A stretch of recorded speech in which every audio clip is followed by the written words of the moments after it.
আরে শ্রেয়া, তুই এখানে? তোকে তো একদম চেনাই যাচ্ছে না। এই মেয়ে, তুই জানিস উনি কে? হ্যাঁ, ওকে তো আমি খুব ভালো করে চিনি। ও আমার বান্ধবী শ্রেয়া। চুপ কর। বান্ধবী? তুই যদি জানতিস উনি কে রনি। তবে। চুপ করো, আমি কথা বলছি তো ওনার সাথে। কিন্তু ম্যাম। কোনো কিন্তু না, তুমি কাজে যাও, আমি কথা বলছি ওনার সাথে। যাও তুমি। জিয়া, তুই এখানে কি করছিস? আর তোর হাতে ঝাড়ু কেন? তুই তো ভালো পড়াশোনা ছিলিস, আমি তো ভেবেছিলাম বড় কোনো কোম্পানিতে কাজ করছিস। তুই এখানে এই কাজ করছিস কেন? আর তোর তো বিয়েও হয়ে গেছে। হ্যাঁ শ্রেয়া, সবটাই আমার কপাল। আমার স্বামী এই কোম্পানিতে পিয়ন হিসেবে কাজ করত, কিন্তু ও 15 দিন ধরে খুব অসুস্থ, বিছানা থেকে একদম উঠতে পারছে না।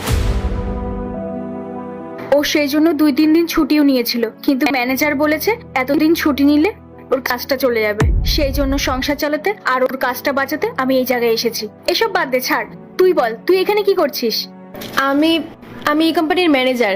আসলে ম্যানেজমেন্ট থেকে শুরু করে যাবতীয় সব দায়িত্ব আমি পালন করি। বাহ, খুব ভালো তো। তাহলে তো রোজই আমাদের দেখা হবে। কোনো সমস্যায় পড়লে বা তোর সাথে কথা বলতে ইচ্ছে করলে আমি তোর কাছে চলে যাবো। হ্যাঁ, অবশ্যই আসবি। তুই আমার এতদিনের পুরনো বন্ধু, আজ এতদিন পর দেখা হলো, আমার খুব ভালো লাগছে। আমারও খুব ভালো লাগছে শ্রেয়া। আচ্ছা জিয়া, তুই একটা কথা বলতো, তুই পড়াশোনা এত ভালো হয়েও কাজের জন্য কোথাও ট্রাই করিসনি? আমার বিশ্বাস তুই চেষ্টা করলে ভালো কোনো স্যালারি চাকরি পেতিস, আর তোর স্বামীর চিকিৎসাও ভালো করে হয়ে যেত। আমি একটা বড় কোম্পানিতে কাজ করতাম, স্যালারিও খুব ভালো ছিল, সততার সাথে কাজ করতাম, বসেরাও খুব প্রশংসা করত।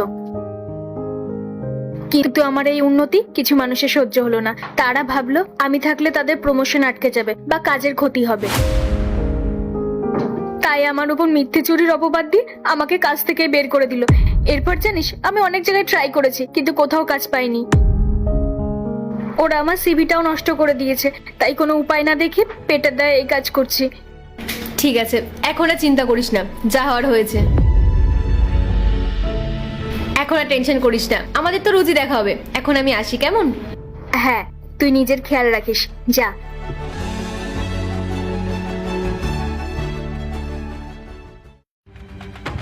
এই শোন, তুই যে ম্যাডামের নাম ধরে ডাকছিলিস, তুই কি জানিস উনি আদৌ কে? কেন জানবো না? ও তো আমার ছোটবেলার সবচেয়ে কাছের বান্ধবী। আমরা একসাথে স্কুল কলেজ সব পার করেছি। তারপর পরিস্থিতির চাপে যোগাযোগ বিচ্ছিন্ন হয়ে গেছিল। আজ এত বছর পর দেখা হলো, আর ও তো এই কোম্পানির ম্যানেজার। ম্যানেজার? তুই কি সত্যি বিশ্বাস করলি উনি কোম্পানির ম্যানেজার? উনি কোম্পানির মালিক। শ্রেয়া ম্যাডাম সত্যিটা বলেননি, কারণ তিনি জানতেন তুই সত্যিটা জানলে ওনার কাছে সাহায্য না চেয়ে বসিস। আপনি এসব কি বলছেন? ও আমার থেকে পরিচয় কেন লুকাবে? কারণ ম্যাডাম অনেক বুদ্ধিমান, আর বড়লোকদের মাথায় বুদ্ধি এমনি বেশি হয়। তিনি খুব ভালো করে জানেন তুই যদি জানতে পারিস উনি কোম্পানির মালিক, তাহলে সাহায্য চার জন্য কান্নাকাটি শুরু করে দিস। তোকে সাহায্য না করার জন্য উনি কোম্পানির ম্যানেজার হিসেবে নিজেকে পরিচয় দিয়েছেন। ঠিক করেছেন। তোর মতো মানুষকে না বিশ্বাস করা যায় না। ম্যাম, এই যে আপনার চা। আর কিছু লাগলে বলবেন। জিয়া, এই ম্যাম বলাটা একটু বেশি হয়ে যাচ্ছে না? ম্যামকে ম্যাম বলবো না তো কি বলবো? আর আপনি যে এই কোম্পানির বস সেটা জানতে আমার বাকি নেই। মানে কি বলছিস তুই? আর অভিনয় করার দরকার নেই শ্রেয়া। আর আমি সব জেনে গেছি যে তুই আমাকে মিথ্যে বলেছিলি। তুই কি ভেবেছিলি যে তুই এই কোম্পানির বস? এটা জানার পর আমি তোর কাছে হাত পাতবো, আমি কাঁদবো, আমার সংসার চলছে না এটা বলবো? ঘরে খাবার নেই, স্বামীর চিকিৎসা করাতে পারছি না, তুই কেন লোকালে আমার থেকে? মানুষ বলে বাইরের মানুষগুলো ভুল বোঝায়, কিন্তু আজ বুঝলাম নিজের মানুষগুলোই বদলে যায়। বাইরে যখন তোর সাথে আমার দেখা হলো তখন আমি খুব খুশি হয়েছিলাম, ভেবেছিলাম পুরনো বন্ধুকে খুঁজে পেয়েছি, কিন্তু আজ বুঝতে পারছি আমাদের বন্ধুত্ব অনেক আগেই শেষ হয়ে গেছে। আমাদের মতো গরিবদের না কোনো বন্ধু হয় না শ্রেয়া। আমি তোকে আপন ভেবেছিলাম, আর তুই আমাকে পর করে দিলি। জিয়া, তুই সব কি বলছিস? তুই সত্যি ভেবেছিলি আমি তোকে ঠকানোর জন্য মিথ্যে বলেছি?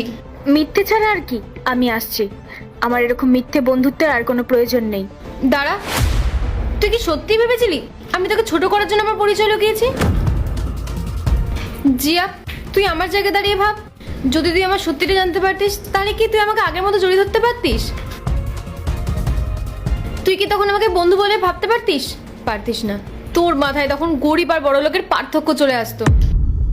তুই ভাবতিস আমি বসের সাথে কথা বলছি, সবাই কি ভাববে, তাই আমি ম্যানেজারের পরিচয় দিয়েছিলাম। আমি চেয়েছিলাম তুই আমাকে বস হিসেবে না, বন্ধু হিসেবে দেখ। তোকে ছোট করার বা অপমান করার কোনো মানসিকতাই আমার ছিল না। শ্রেয়া, আমি কি তবে ভুল ছিলাম? তুই জানিস না আমি তোকে ঠিক কতটা ভালোবাসি। তোকে আমি বন্ধু না, নিজের বোনের মতো দেখি। আমাকে ক্ষমা করে দে শ্রেয়া, আমি তোকে অনেক ভুল বুঝেছিলাম। রাগ আর অভিমানের মাথায় আমি তোকে অনেক খারাপ কথা বলে ফেলেছি।